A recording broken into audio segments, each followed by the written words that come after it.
In this example, we're going to represent application problems horizontally in symbolic form and then evaluate. So the directions read, represent the application problem horizontally in symbolic form and evaluate. Place all negative numbers in the symbolic form in parentheses. Use the asterisk for multiplication and the backslash for division. So let's read the first one. I have my highlighter ready to highlight important information. So Radina has $20 in her checking account. She writes a check for $60 and deposits a check for $200. And the question is, what is her new balance? Okay.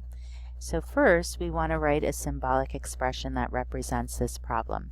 So we want to include, we're not going to put the calculated amount, that's going to go in here, but we want to include all of this information in one horizontal statement.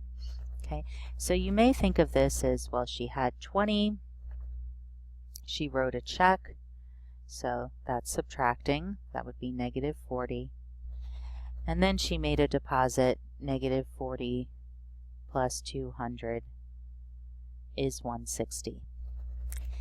And that is the correct answer, and that's a correct method for doing it, but in this case we want to write this as one string of operations. Okay, so we'll think of this as it happens in order.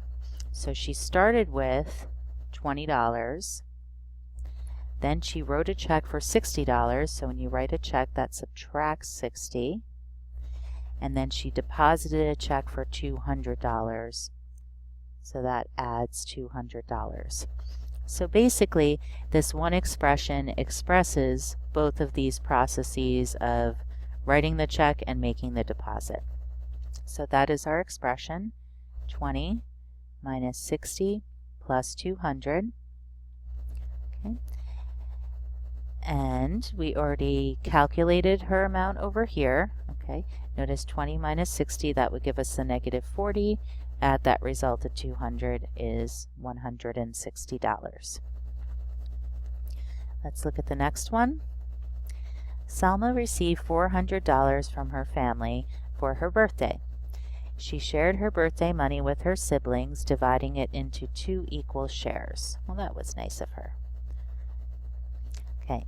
Then, what happened next? She invested her portion for college, and by the time she was 18, she had 5 times the amount she invested. And we want to find how much money does Salma have now. Okay, so let's look at this in the steps where you might perform this, and then we'll focus on writing this as a single expression. So first, she had $400 and she divided it into 2 equal shares. So I'm assuming this says siblings, but that would mean she only has one sibling. So her and her sibling each get 400 divided by 2 is 200. Okay. Then when she invested her portion in college, that would be the 200, and now she has 5 times the amount she invested.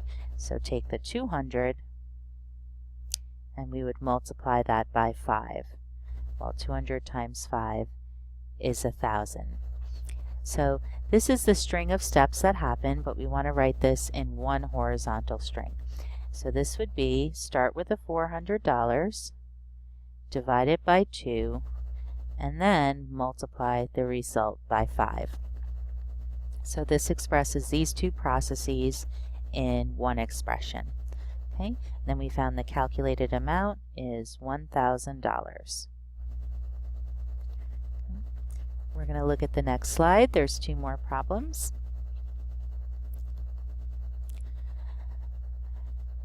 Marcella grew artichokes in her garden. Last year she grew 8 pounds of artichokes. This year she grew 15 times last year's amount plus an additional 6 pounds.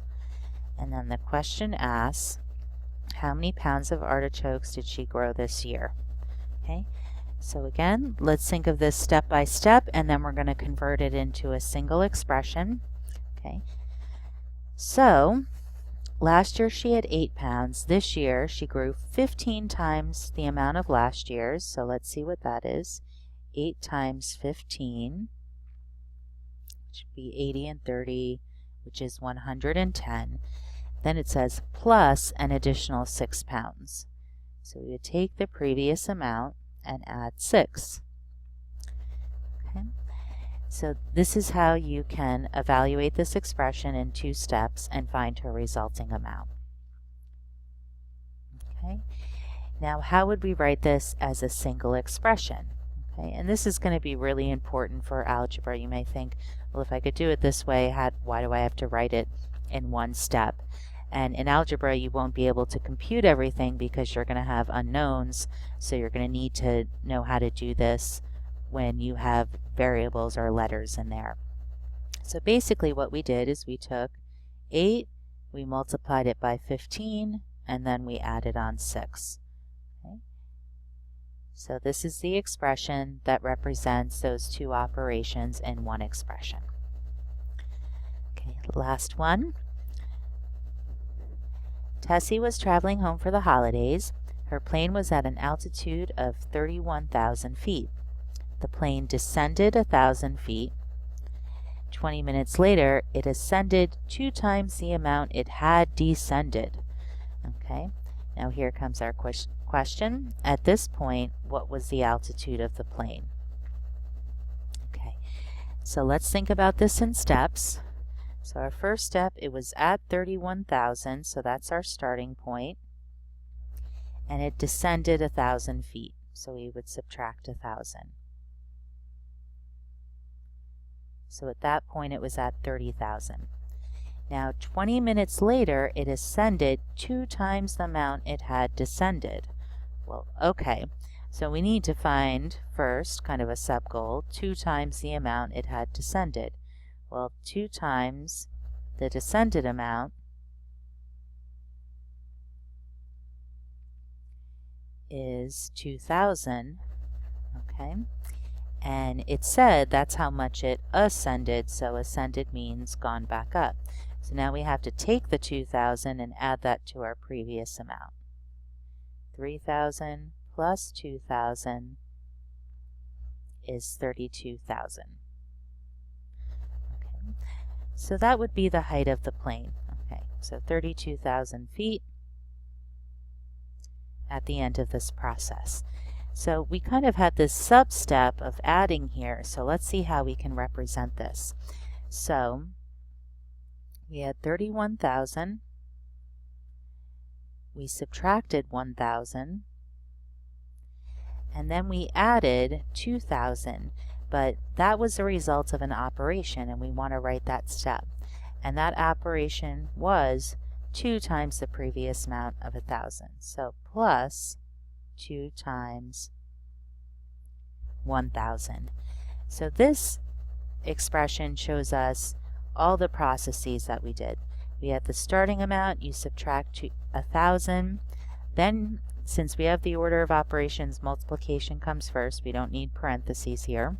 Okay, so then we'll find the 2 times 1,000 and add that on to the previous amount. So we're not going to put, and you shouldn't put the comma in here. I don't think the computer will accept it, so just put the numbers without the comma. 31,000 minus 1,000 plus 2 times 1,000.